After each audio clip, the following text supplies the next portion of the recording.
गुलाम मुर्तज़ा, ये अब कानूनी मामला है, अज़हर साहब भी बात कर रहे हैं, सुप्रीम कोर्ट में समाअत हो रही है हमारी गुफ्तगू के दौरान, लेकिन इस सारे अमल में जो लोग इस वक्त मुनहरिफ होकर गए, कुछ तो अलैलान सामने आ गए हैं, कुछ खामोशी के साथ बैठे हुए हैं, लेकिन बहरहाल वो भी नाराज़ अराकीन में शामिल है। फहरिस्त लंबी चौड़ी आपके पास भी, हमारे पास भी कुछ नंबर्स आ गए। तो अब ये चक्कर ये है कि अब ये सिर्फ इंतज़ार है कि सुप्रीम कोर्ट में कुछ होगा नहीं होगा। इस सारे अमल में जो इत्तेहादी हैं वो क्या सोच रहे हैं? वो बड़े खामोश हो गए एकदम से, 2 दिन हुए। इत्तेहादियों की तो खामोशी जो है वो आज शाम कल तक इंशाल्लाह वो सामने आ जाएगी, क्योंकि उन्होंने बुनियादी जो इसके हवाले से फ़ैसला था वो कर लिया हुआ है और तमाम लोग चौधरी शुजात हुसैन के साथ उनके हाथ पे बैत हैं, तमाम के तमाम जितने इत्तेहादी हैं, और उनमें से सिवाय फहमीदा मिर्ज़ा साहबा के बाकी तकरीबन 18 वोट जो हैं वो इस वक्त तक चौधरी शुजात हुसैन साहब के साथ हैं और वही ऐलान करेंगे कि वो किसके साथ हैं। और उन्होंने काफ़ी हद तक अपने बयानात से, अपनी बातों से और अपनी मुलाकातों से ये वाज़े दिया है कि वो कहाँ पे खड़े हैं। और दूसरी बात जो हज़रत सदीक़ साहब ने अभी कर रहे थे, हमने जितना भी कॉन्स्टिट्यूशनल केसेस को कवर किया है और सुप्रीम कोर्ट ऑफ पाकिस्तान में 184(3) की या दीगर जो केसेस आइनी कानूनी नुकात के ऊपर कवर किए हैं, हमने ये देखा है कि सुप्रीम कोर्ट ऑफ पाकिस्तान सिर्फ एक बहुत ही अहम नुक्ता होता है, इंटेंशन ऑफ द लेजिस्लेचर्स। वो ये देखते हैं कि कानून साज की क्या नीयत थी, और कानून साज की नीयत के हवाले से जब भी कोई बात की जाती है तो फिर वहाँ पे फ़ैसला वो किया जाता है जो इस हवाले से कानूनी और आइनी अपना इख्तियार रखता हो।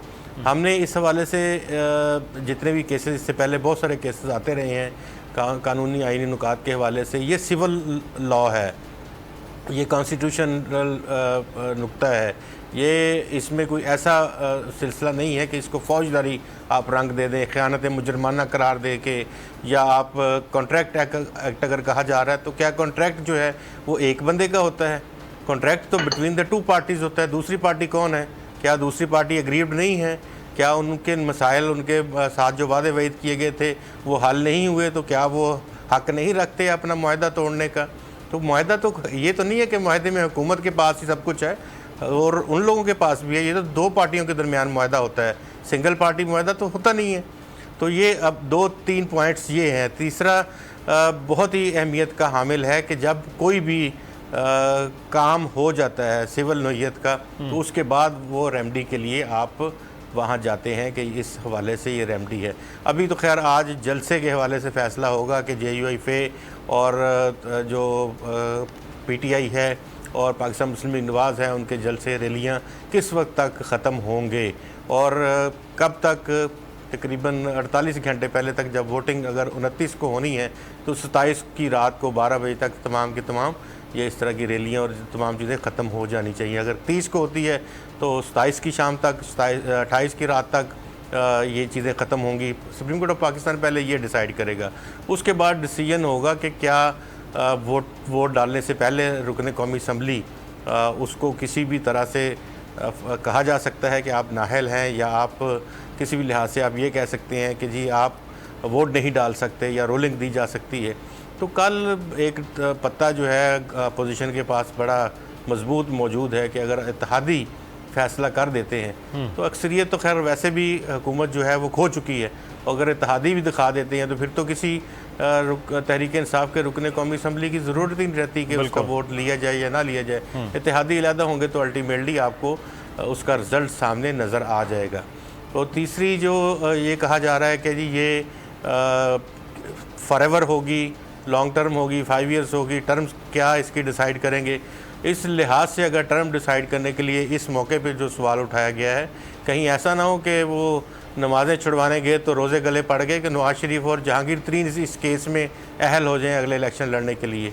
तो ये भी चीज़ें जो हैं, ये सवालात हैं, ये भी आने वाले दिनों में अगर ये इस केस की समाअत जो है वो मेरे ख़्याल में पार्शली होगी, पहले वोटिंग करवा ली जाएगी और इसका फ़ैसला कर दिया जाएगा कि कौन नाअहल हो सकता है वोट डालने के बाद या वोट डालने से पहले। तो बाकी समात मेरे ख्याल में ये बाद में चलती रहेगी। लेकिन एक चीज़ हो सकती है अजहर साहब, एक चीज़ हो सकती है कि अगर ये केस की समात चल रही हो तो स्पीकर के पास ये इस्तेकाक होगा, इख्तियार होगा कि वो कहे कि जब तक ये फ़ैसला नहीं होता तहरीक अदम एतमाद के हवाले से हम रूलिंग कोई नहीं देते हैं। क्या ऐसा भी मुमकिन होगा? अच्छा, मैं 2-3 चीज़ें क्लियर कर दूं जो कि नाज़रीन सारा प्रोग्राम लाइव आपके देख रहे हैं। जी जी। जो सवाल ताहियात नाहली का नहीं है, सवाल यहाँ पर 2 बड़े अहम आए हैं कि एक देखें, एक है वोट डालने का अमल, एक है नाहली का बाद के वो डाल सकता है नहीं डाल सकता, डिफेक्शन तो बाद की बातें हैं। तो ये सवाल दोनों ही सुप्रीम कोर्ट के सामने मौजूद हैं ओपिनियन के अंदर। एक में हमको बड़ा एक अहम इशू समझना है। अब मैं सियासी जमातें जो हैं, जरा आप छांगा मांगा की सियासत सवात और उसमें चले जाएं तो उस वक्त उन्होंने कहा था कि हमने ये डिफेक्शन होने नहीं दे रही, फ्लोर क्रॉस होने नहीं देना। फ्लोर क्रॉस जरा समझना है क्या डिफेक्शन क्या। क्या आप असेंबली के फ्लोर पे इकट्ठे होते हैं, 2 पोर्शन बनते हैं, एक तरफ कहते हैं हम अदम एतमाद वाले, दूसरी तरफ कहते हैं कि हम अदम एतमाद के खिलाफ हैं।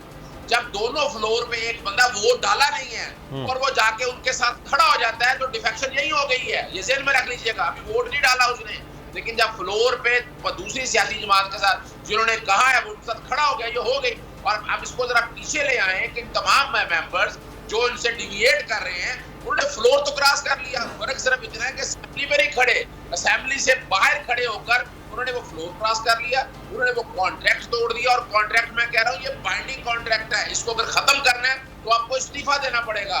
आप अपनी पार्टी में अजहर सिद्दीक साहब, मैं यहाँ आपसे एक सवाल जानना चाहूँगा, मैं आपसे एक यहाँ सवाल जानना चाहूँगा। ये पार्लियामेंट जो होती है इसमें क्या कलेक्टिव विजडम होता है या इनफरादी तौर पे अपना जो विजडम है वो यूज़ होता है? तो क्या हम 170, 72, 74 लोगों का अगर एक पार्टी के इतने वोट हों तो वो एक हाथ में दे देंगे आप और वो भी बंदा फैसला करेगा कि जो भी करना है जो नहीं करना? ये कैसी कलेक्टिव विजडम होगी? मुदस्सिर, एक और चीज़ देखें, जिस तरह से ये कह रहे हैं कि पार्टी का कॉन्ट्रैक्ट है एक इंडिविजुअल के साथ, वो कॉन्ट्रैक्ट कैसे टूटेगा? ये कहता है जो 63A का जो B सेक्शन है, votes or abstains from voting, vote डालता है या वोट नहीं डालता in the house contrary to the direction issued by the parliamentary party, कि पार्लिमानी पार्टी ने जो हदायत दी हैं उसके खिलाफ जाके वोट डालता है या वोट नहीं डालता, तब वो डिफेक्ट करेगा। ये इसकी वजाहत भी ले लेते हैं। कॉन्ट्रैक्ट है वो तब जाके टूटेगा। सही जी अजहर साहब।